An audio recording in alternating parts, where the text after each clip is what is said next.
80 ये 5 नंबर का क्वेश्चन है।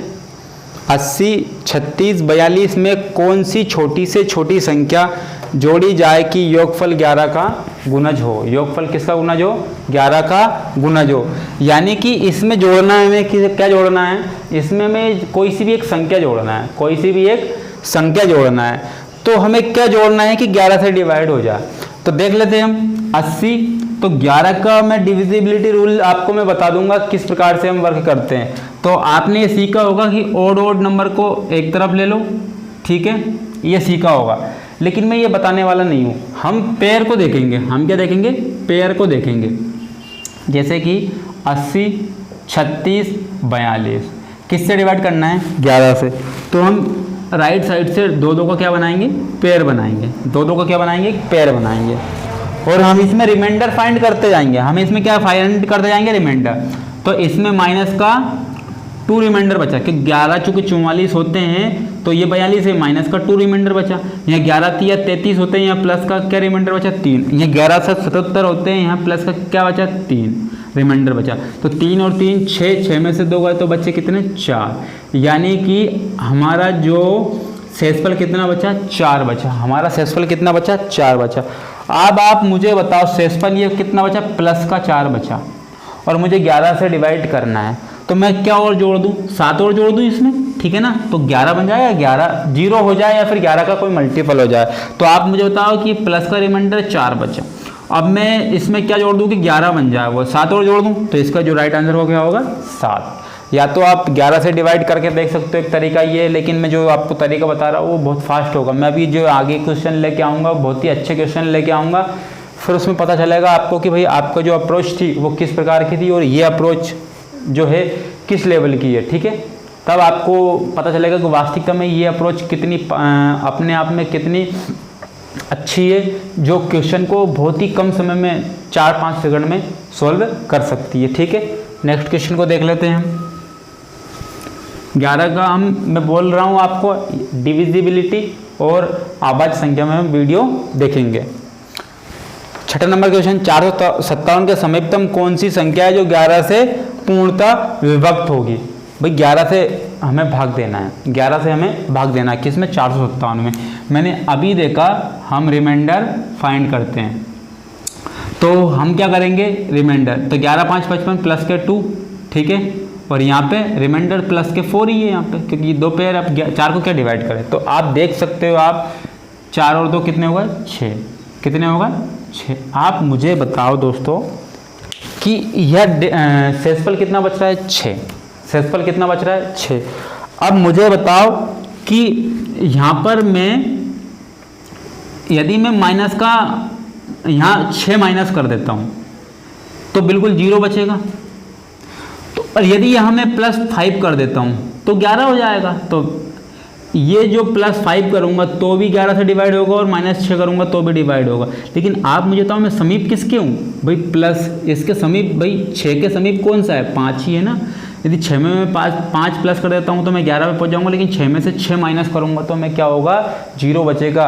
लेकिन सबसे समीप कौन सा है? 5 वाला। यानी कि 6 में मैं क्या जोड़ देता हूँ? मैं 5 जोड़ देता हूँ तो क्या हो जाएगा? वो 11 से डिवाइड हो जाएगी। यानी कि इस संख्या में मैं 5 जोड़ देता हूँ। भाई 457 में 5 जोड़ा तो 400 कितने हो गए? 62। 462 हमारी क्या होगी? राइट आंसर हो जाएगा, ये डिवाइड हो जाएगी।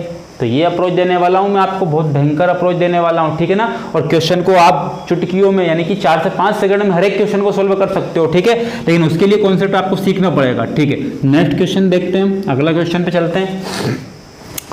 7 नंबर का क्वेश्चन देख लेते हैं। 5 अंकों की बड़ी से बड़ी संख्या कौन सी होगी जो 99 से पूर्णतः विभक्त है? तो इसको देखेंगे, अब इस पे अप्रोच देखेंगे हम, इस पे अप्रोच देखेंगे। 5 अंकों की ऐसी कौन सी संख्या जो बड़ी से बड़ी है जो 99 से विभक्त हो जाए?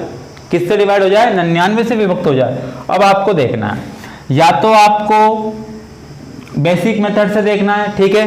बेसिक मेथड से देखते रहो, आपको टाइम बहुत ज़्यादा लगने वाला है, ठीक है। देखते रहो, कोई दिक्कत वाली बात नहीं है। लेकिन मैं आपको जो अप्रोच बताने वाला हूँ उसको देखो आप। 11 किसका मल्टीपल है? 99 किसका मल्टीपल है? 9 × 11 का। तो आप मुझे बताओ 9 से अगर यदि मैं डिवाइड करता हूँ किसी भी नंबर को तो डिजिट सम क्या होना चाहिए 9, ठीक है। तो जिसका डिजिट सम 9 होगा वो हमारा 9 से डिवाइड होगा। तो देखो इसका भी डिजिट सम 9, इसका भी डिजिट सम 9, सारे का डिजिट सम क्या है यहाँ पर 9 है। और यानी कि तो वो 9 से डिवाइड तो है, लेकिन 11 से डिवाइड और होना है, 11 से डिवाइड और होना है। तो आप 11 नाम 99, ठीक है, ये डिवाइड होना नहीं, 11 नाम की 99 ये डिवाइड होना नहीं, 11 नाम 99, 11 नाम 99, यानी कि दोनों संख्याएं 11 से डिवाइड ये हो रही है। तो मैंने आपको जो अप्रोच बताई 11 वाली, ठीक है ना, तो वो अप्रोच देख लेते हैं एक बार। यहाँ पे देख लेते हैं, 2-2 का पेयर देखा था हमने, 2-2 का पेयर देखा था हमने, ठीक है। तो 2-2 के पेयर में हम क्या करने वाले हैं, 2-2 के पेयर में हम क्या, एक ये 11 नाम 99, 11 नाम की 99, ठीक है ना, और ये 9 रिमाइंडर बच गया है यहाँ पे, लेकिन यहाँ पे कोई रिमाइंडर नहीं बचा। तो हमारा आंसर क्या होगा, ये वाला होगा। कौन सा होगा, ये वाला होगा, ठीक है। अब आप देख सकते हो यहाँ पे कि मैंने एक रिमाइंडर वाली बात बताई थी। तो 11 8 है 88 प्लस के 2 रिमाइंडर, 11 यहाँ पे तो 0 रिमाइंडर, यहाँ पे रिमाइंडर माइनस का 2, तो माइनस और प्लस कैंसिल हो गया, रिमाइंडर क्या बचा 0। तो ये नंबर जो हमारा किससे होगा, 11 से डिवाइड होगा, ठीक है। तो थर्ड नंबर का इसका आंसर राइट होगा। नेक्स्ट क्वेश्चन पे देख लेते हैं। अगला क्वेश्चन, 5 अंकों की छोटी से छोटी संख्या कौन सी है जो 476 से पूर्णतः विभक्त हो जाए। किससे डिवाइड होना, 4 अंकों की छोटी से छोटी संख्या बतानी है। तो आप मुझे बताओ 4 अंकों की सबसे छोटी से छोटी संख्या कौन सी है, सॉरी 5 अंकों की। तो 5 अंकों की सबसे छोटी संख्या कितनी है, 10,000, यानी कि 10,000 के समीप चलना है हमें। क्या चलना है, 10,000 के समीप चलना है हमें। तो आप देख सकते हो किससे डिवाइड करना है, 476 से। किससे, 476 से। तो आप देख सकते हो इसमें 4 है, तो 4 है तो 4 से मैंने डिवाइड किया, ठीक है ना, तो बचा कितना 119, और 4 से मैंने 119 को भी डिवाइड किया, यानी कितना होता है 17 7 119 होते हैं। क्या होता है 17 7, यानी कि बोल सकता हूँ 17 × 7 × 4 क्या होता है 13। तो मुझे यहाँ तक पता चल चुका कि भाई 4 से डिवाइड होने वाली संख्या में लास्ट 2 डिजिट देखता हूँ। 4 से डिवाइड करने के लिए लास्ट 2 डिजिट देखता हूँ। तो ये 4 से डिवाइड होती है, ये भी 4 से, ये भी 4 से, ये भी 4 से, सारी संख्या 4 से डिवाइड है। तो 4 का तो यहाँ पे खत्म। अब 7 से देखने वाले हम, क्या देखने वाले, 7 से देखने वाले। तो 7 का कॉन्सेप्ट मैं आगे बताऊंगा आपको, ठीक है, किस प्रकार से हम 7 का देखते हैं।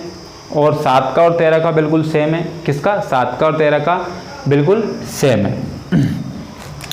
हम 3-3 के पेयर बनाएंगे, हम 3-3 के पेयर बनाते हैं। किसके, 3-3 के पेयर बनाते हैं 7 और 13 के साथ में, जो हम रूल लगाते हैं। लेकिन हम अभी वो नहीं देखेंगे, ठीक है, क्योंकि उसको मैं कॉन्सेप्ट सिखाऊंगा आपको पहले, उसके बाद देखेंगे 7 से। तो 7 से देख लेते हैं भाई यहाँ पे। तो 7 यहाँ पे 7 दूने 14, एक दो 7 के डिविजिबिलिटी के लिए 2-3 रूल है। कितने रूल है, 2-3 रूल है। तो एक 7 का ऑस्किलेटर नंबर क्या होता है, 2 होता है, ठीक है। इसका डबल करेंगे हम, ठीक है, इसका डबल करेंगे, यानी कि इसका इंटू करेंगे इकाई अंक में, 4 दूने 8। तो बची संख्या में से 8 हम घटा देंगे, ठीक है ना। तो 1000 में से 8 गए तो 992। फिर इसका डबल करेंगे हम 4, तो 99 से में क्या कर देंगे 4। तो कितने बचेंगे हमारे पास 95। अब 95 को हम डायरेक्ट 7 से देख सकते हैं। 7 से डिवाइड होता है क्या, नहीं होता, ठीक है ना। तो ये संख्या भी 7 से डिवाइड नहीं होती है। एक ऑस्किलेटर नंबर के साथ देख रहे हैं हम, 7 का ऑस्किलेटर नंबर क्या होता है 2, वो भी कैसा होता है माइनस का 2 होता है। इसके साथ देख लेते हैं। 2 किया तो 2 दूने 4, इसमें से 4 माइनस कर देंगे हम, ठीक है। तो कितने बचेंगे 10 43। फिर इसका डबल किया 6, इसमें से 6 माइनस कर देंगे 98, ठीक है ना। अब देखते हैं हम यहाँ पे 7 से अब डिवाइड हो रहा है क्या, तो बिल्कुल डिवाइड हो रहा है, सॉरी नहीं हो रहा है, हो रहा है 7 चुके।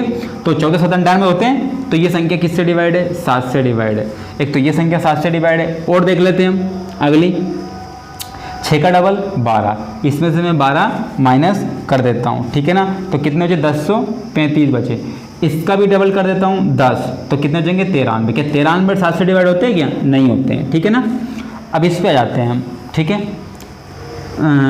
ये तो है 0, वही जीरो होगा, ये भी जीरो होगा, इसको 6 दूने 12, 6 दूने 12, इसमें से मैंने 12 माइनस किए, ठीक है ना। तो कितने बचेंगे 35, 35 के 7 से डिवाइड होता है, बिल्कुल होता है।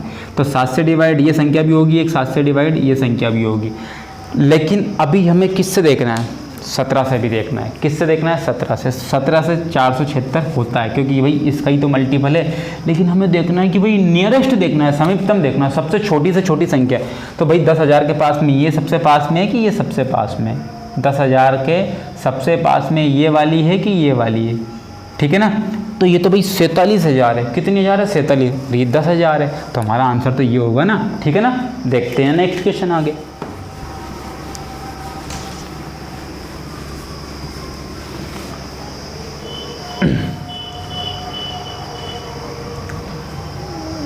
ना 9 नंबर का क्वेश्चन देखते हैं, 9 वाला। उसी संख्या को, एक कोई संख्या है, 999 से भाग देने पर भागफल क्या आता है, 366 आ जाता था, शेषफल क्या था, 103 प्राप्त होता है। संख्या याद करो, एक संख्या कोई है भाई, एक संख्या है, उसको 999 से भाग देने पर, ये कोई संख्या है, भाज्य है कोई, उसको भाग देंगे हम 999 से, तो भागफल कितना आने वाला है, 366 आने वाला है, 366। और शेषफल कितना आने वाला है, वो आने वाला है 103। तो ये भाजक होता है और ये भागफल होता है। तो आपको पता है कि भाज्य बराबर क्या होता है, भाजक इनटू भागफल प्लस शेषफल, ठीक है।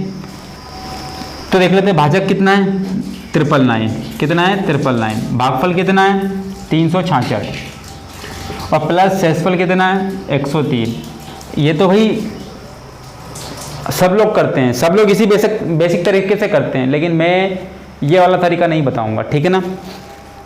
तो आपको ये वाला तरीका तो बिल्कुल पता होगा, ठीक है ना। यहाँ भी हम बिल्कुल स्मार्ट तरीके से करेंगे, ठीक है। देख लेते हैं हम, अगर कोई 9 का मल्टीपल है तो ये 9 इसका डिजिट सम पूरा क्या है 9 है। डिजिट सम पे भी मैं वीडियो बनाऊंगा, ये शुरुआत है अभी, हम बहुत ही अपर लेवल पे जाने वाले हैं, अभी बहुत ही अपर लेवल पे जाने वाले हैं क्वेश्चन को लेकर। आप क्वेश्चन को 5 से 10 सेकंड में किसी भी क्वेश्चन को आप सॉल्व कर सकते हो, और जो कैलकुलेटिव जो नंबर है वो 4 से 5 सेकंड में आप कंप्लीट कर सकते हो। तो 9 का डिजिट सम पूरा 9 होगा, यानी कि ये जो पूरा जो डिजिट सम देगा वो क्या देगा, 0 देगा। क्या देगा, 0 देगा। यानी कि अगर मैं बात करता हूं कि शेषफल रिमाइंडर कितना बच गया इसका 4, तो इधर शेषफल 4 है तो इधर भी शेषफल कितना बचना चाहिए 4, और इसके ऑप्शन कहाँ दिए ये, तो जिसका डिजिट सम 4 होगा वही हमारा क्या होगा आंसर। तो 7 और 2 9 को हम काउंट नहीं करते, 6 और 3 9, 4 और 4 8, ये नहीं है क्योंकि इसका डिजिट सम कितना है 8, हमें कितना चाहिए 4, ठीक है। 6 3 9, ठीक है, और 7 और 2 9, इसका एक इधर दे दो, एक इसका काट दो 9, इसका डिजिट सम कितना है 5, ठीक है। इसका देख लो 6 3 9 के 7 और 7 2 इसको दे दो और 3 बचे, ठीक है। 3 और 3 6 और 7 कितने होगा 13, 13 का मतलब 4, 13 को फिर जोड़ेंगे 1 और 3 को कितने हो जाएंगे 4, तो इसका डिजिट सम कितना है 4, ठीक है। 6 और 3 9, ठीक है। 7 5 12 का मतलब कितना 3, 3 और 7 कितने होगा 10, 10 का मतलब क्या 1, 1 और 1 6 कितने होगा 7, तो इसका डिजिट सम कितना है 7। हमें तो डिजिट सम कितना चाहिए था 4, तो हमारा राइट आंसर ये वाला। आप देख सकते हो कॉन्सेप्ट में कितनी दम है, आप देख सकते हो कॉन्सेप्ट में कितनी दम है। डिजिट सम ऐसा कॉन्सेप्ट है जिसके बड़े से बड़े कैलकुलेटिव नंबर को बहुत आसान तरीके से आप कर सकते हो, ठीक है। बिल्कुल हम इस पे वर्क करेंगे, तो इसका जो राइट आंसर होगा क्या होगा 3rd वाला। नेक्स्ट क्वेश्चन पे चलते हैं।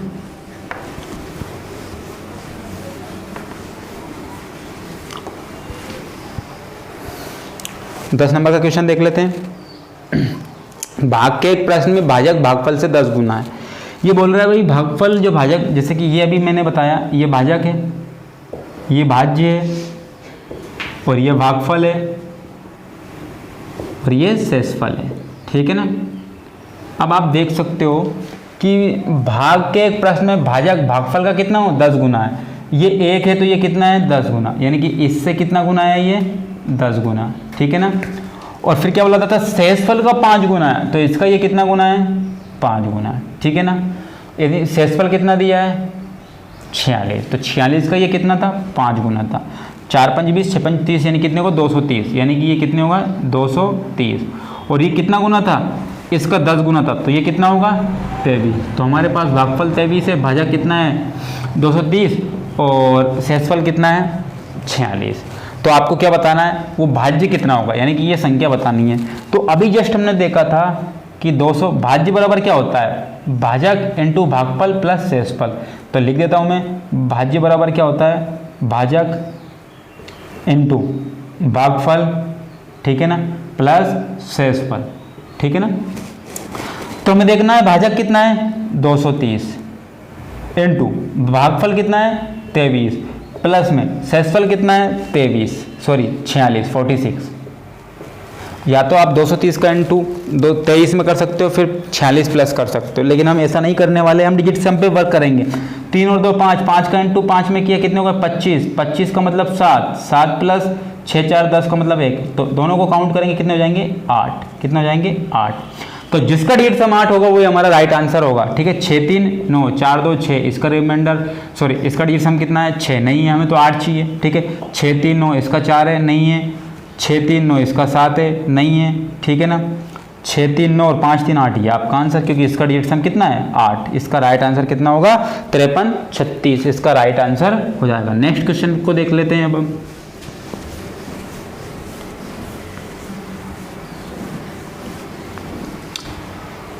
किसी संख्या को 6 से भाग देने पर शेषफल 3 प्राप्त होता है। इसी संख्या के वर्ग को अगर 6 से भाग देने पर शेषफल क्या होगा। आप देख सकते हो, यदि कि कोई संख्या है, अगर उसका वर्ग कर रहे हैं हम, क्या कर रहे हैं उसका वर्ग कर रहे हैं हम, तो शेषफल मतलब हम क्या करेंगे इसके साथ में। किसी संख्या को 6 से भाग दी, हमें पता नहीं है संख्या क्या है, हमें पता नहीं है संख्या क्या है, तो हम देखते हैं कि 6 से भाग दिया हमने उसमें, ठीक है। कोई एक संख्या हमें पता नहीं है, अगर उसमें 6 से भाग दिया जाए तो शेषफल कितना होता है 3 प्राप्त होता है। कितना प्राप्त होता है 3 प्राप्त होता है। तो उसी अगर संख्या के वर्ग को, तो संख्या के वर्ग को 6 से डिवाइड करना है, तो शेषफल क्या मिलेगा हमें, शेषफल क्या मिलेगा हमें। तो शेषफल देख लेते हैं हम क्या मिलने वाला है। तो शेषफल देख लेते हैं हम क्या मिलने वाला है। तो हम भी शेषफल को वर्ग कर देते हैं, जैसे संख्या का वर्ग हुआ तो हम शेषफल का भी क्या कर देंगे वर्ग। तो शेषफल कितना था 3, 3 का वर्ग कितना होता है 9, और 9 को यदि मैं 6 से डिवाइड करूंगा तो शेषफल कितना प्राप्त होगा 3 प्राप्त होगा, ठीक है ना। नेक्स्ट क्वेश्चन को देख लेते हैं अब हम। 3 क्रमागत 3 के गुणज का गुणनफल किस अधिकतम संख्या से पूर्णतः विभक्त हो जाएगा। यानी कि मैं ये क्वेश्चन ये बोल रहा है कि 3 के प्रथम 3 गुणज लेना है और उनके जो मल्टीपल है वो अधिकतम किससे डिवाइड हो सकता है, अधिकतम। तो 3 एकम 3 पहला गुणज, ठीक है ना। 3 दूने 6 दूसरा गुणज, 3 तिया 9 अगला गुणज। तो इन तीनों का हम क्या कर देते हैं गुणा कर देते हैं। तो 9 6 के 54 और 54 तिया कितने होंगे 162 होंगे। 54 तिया कितने होंगे 162 होंगे। तो 162 एक ऐसी संख्या होगी अधिकतम जो डिवाइड करेगी 3 के प्रथम 3 गुणजों को। तो 162 इसका क्या हो जाएगा राइट आंसर हो जाएगा। नेक्स्ट क्वेश्चन पे वर्क करते हैं आगे।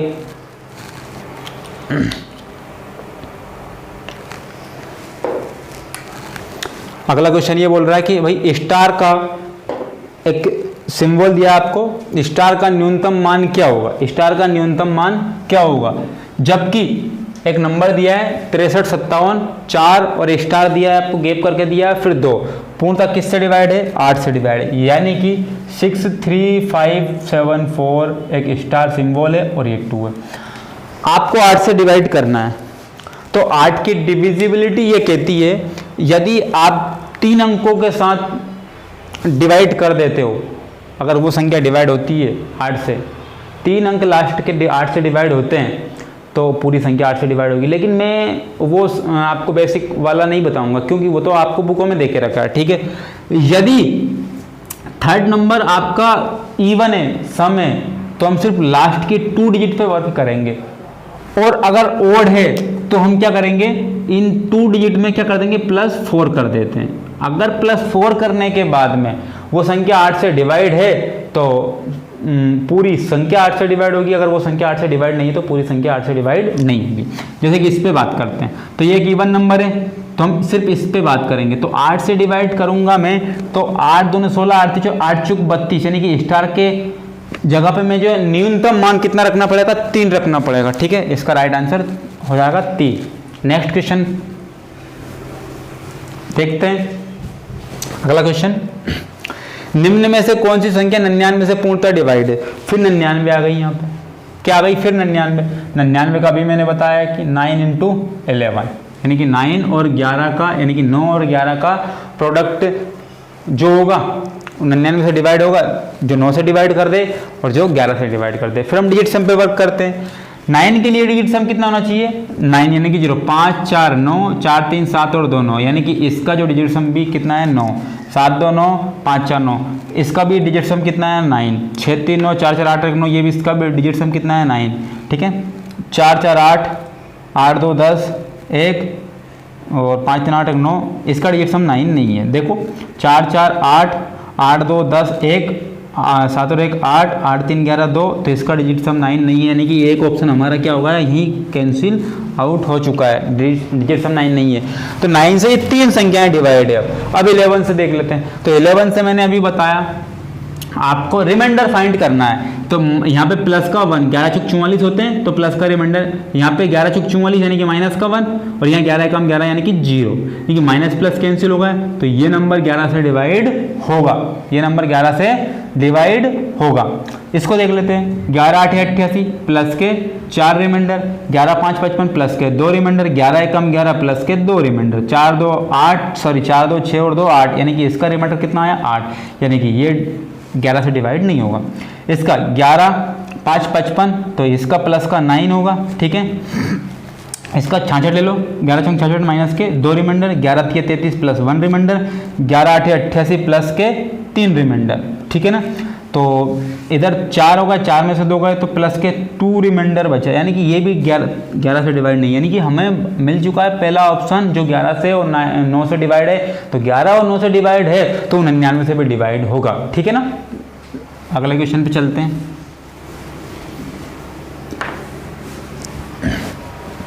ये बोल रहा है 4 की पावर 61 प्लस 4 की पावर 62 प्लस 4 की पावर 63 प्लस 4 की पावर 64 निम्न में से किससे विभाजित होगी, ये देखना है आपको। तो मैं यहाँ से इस पे क्या कर रहा हूँ कि 4 की पावर 61, 4 की पावर 61 में कॉमन ले रहा हूँ, 4 की पावर 61, 4 की पावर 61 कॉमन ले रहा हूँ। तो 4 की पावर 61 यहाँ से कॉमन ली मैंने, क्या बचा 1। 4 की पावर 62 यहाँ पे कॉमन ली, 4 की पावर क्या बची 1।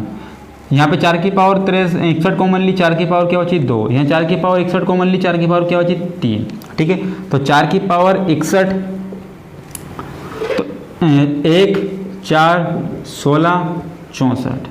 ठीक है ना, ये बचा। तो 64 80 और 85, तो ये 85 है।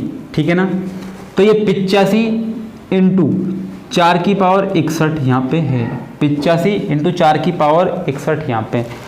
अब आप देख सकते हो यहाँ पे 85, तो 17 इंटू 5 85 होता है, 17 इंटू यानी कि 5 इंटू 17 लिख देता हूँ मैं, 5 इंटू 17 यानी कि 5 या 17 से डिवाइड हो गया ये पूरा। तो 5 और 17 तो हमारे पास ऑप्शन में नहीं है। ठीक है ना, तो आप देख सकते हो भाई 4 की पावर 61 में 4 है, तो 4 में 2 है, 4 में 2 है, यानी कि मैं ऐसा बोल सकता हूँ कि भाई एक यहाँ पे पावर कम कर लेता हूँ, यानी कि 4 की पावर 60 इंटू 4 इंटू क्या कर सकता हूँ मैं 85 कर सकता हूँ, कितना 85 कर सकता हूँ। तो 4 के साथ 2 है, तो भाई 5 के साथ 2 आ जाएगा, 5 दून 10, तो वो संख्या किससे डिवाइड होगी 10 से डिवाइड होगी। अगला क्वेश्चन देख लेते हैं। तो ये पूरी संख्या किससे डिवाइड होगी 10 से डिवाइड होगी। ठीक है, इनको एक कोई संख्या है 4 से भाग देने पर शेषफल 3 प्राप्त होता है। यदि 2n को 4 से भाग दे तो शेषफल क्या होगा, 2n को 4 से भाग दे तो शेषफल क्या होगा। यानी कि मैं आपसे बात कर रहा हूं यहाँ पे ये बोल रहा है कि 4 से कोई संख्या को भाग दिया तो शेषफल कितना बचा, 3 प्राप्त। लेकिन उसी संख्या को डबल कर दिया जाए तो शेषफल क्या बचेगा। तो भाई हमने पिछले क्वेश्चन में वर्ग किया था तो शेषफल का भी वर्ग कर दिया था, यहाँ संख्या को डबल कर रहे तो शेषफल को भी क्या कर देंगे हम, डबल कर देंगे। 3 का डबल 6। अब 6 को मैं 4 से डिवाइड करूंगा तो 4 एकम 4, तो शेषफल कितना हो जाएगा, 2। राइट आंसर कितना हो जाएगा, 2। ठीक है, अगला क्वेश्चन पे देखते हैं। अगला क्वेश्चन देखते हैं फिर हम क्या बोलता है। 1 से लेकर 200 के बीच में कितनी पूर्णांक ऐसी संख्याएं जो 2 से भी डिवाइड हो और 3 से भी डिवाइड हो। अकेले 2 से, अकेले 3 से नहीं, 2 और 3 दोनों से होना चाहिए। यानी कि 2 × 3 यानी कि 6 से डिवाइड होना चाहिए वो संख्या। किससे डिवाइड होना चाहिए, 6 से डिवाइड। तो ऐसी कितनी संख्याएं हैं 1 से लेकर, तो पहली 6 होगी और लास्ट क्या होगी, 6 से डिवाइड कर रहा हूँ तो 6 × 18 और 6 × 18। तो ऐसी 33 संख्याएं मुझे मिल जाएंगी जो किससे डिवाइड होती है, 2 और 3 दोनों से डिवाइड होती है। तो 33 संख्याएं ऐसी मुझे मिल जाएंगी। ठीक है, अगला क्वेश्चन देख लेते हैं फिर हम। निम्न में से अभाज्य संख्या कौन सी है। फिर वो अभाज्य संख्या का कॉन्सेप्ट आ चुका है, फिर अभाज्य संख्या का कॉन्सेप्ट। तो अभी देखा 9 × 13, 13 नमक 117 होता है। अभी देखा 7 × 17, 17 7 119 होते हैं। अभी देखा ये 11 × 13 होता है, 11 × 13 होता है। तो ये सारी डिवाइड है, तो इसका राइट आंसर क्या हो जाएगा, नन ऑफ दिस। यानी कि इसका जो राइट आंसर होगा नन ऑफ दिस, यानी कि इनमें से कोई नहीं। अगला क्वेश्चन, ये लास्ट क्वेश्चन है। ठीक है, 2 क्रमागत विषम संख्याओं के वर्गों का अंतर। 2 क्रमागत विषम संख्याएं हैं, चाहे कोई सी भी विषम संख्या हो सकती है। तो स्टार्टिंग की हो सकती है, बीच की हो सकती है, लास्ट में कोई सी भी हो सकती है। वर्गों का अंतर निम्न में से किससे विभक्त होगा। तो हमेशा ये किससे विभक्त होता है देख लेते हैं। तो अगर मैं पहली विषम संख्या को लेता हूँ 1, उसके बाद वाली क्रमागत लेता हूँ 3, तो 1 का स्क्वायर कर देता हूँ, 3 का स्क्वायर कर देता हूँ। तो 1 का स्क्वायर 1 होता है, 3 का स्क्वायर 9 होता है। इनका अंतर कितना है, 8। तो इस हमेशा वो 8 से डिवाइड होगा। तो 2 क्रमागत विषम संख्याओं के जो वर्गों का जो अंतर होता है हमेशा किससे डिवाइड होता है, 8 से। यहीं अगर सम होता तो क्या होता, यहीं सम होता तो क्या होता है, ठीक है ना। तो वो डिवाइड होता इसमें बोला क्रमागत विषम संख्याओं में से किससे विभक्त होगा। ठीक है, अगर यहाँ पे क्या होता, क्रमागत सम संख्याएं होती, यानी कि 2 का स्क्वायर और 4 का स्क्वायर। तो यहाँ 4 होता है, यहाँ 16 होता है। इसका अंतर कितना है, 12। इसका अंतर कितना है, 12। तो बड़ी से बड़ी वो हो सकती है जो मतलब यहाँ पे 12 से डिवाइड कर सकती है, लेकिन यहाँ पे थोड़ा सा कुछ अलग हो जाएगा। और कम से कम की बात करें तो 2 हो सकता है। कम से कम क्या हो सकता है, 2। अब यहाँ पे एक बार देख सकते हो आप, एक बार 4 ले सकते हो, एक बार 6 ले सकते हो। तो यहाँ पे 16 और यहाँ पे 36। यहाँ पे कितना बचा, 20। यहाँ पे कितना बचा, 20।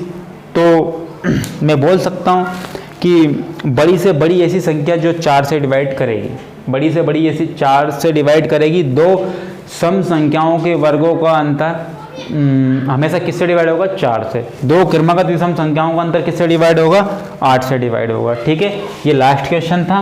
मिलते हैं फिर अगली नेक्स्ट वीडियो के साथ में। ठीक है, आई होप आपको क्वेश्चन समझ में आए होंगे। अगर कोई क्वेश्चन आपको डाउट में जाता है तो कमेंट्स में उसका आप नोट करके भेज दीजिए, तो मैं उसका सॉल्यूशन और आपके कमेंट्स का जवाब मैं अवश्य दूंगा। ठीक है, मिलते हैं फिर नेक्स्ट वीडियो में।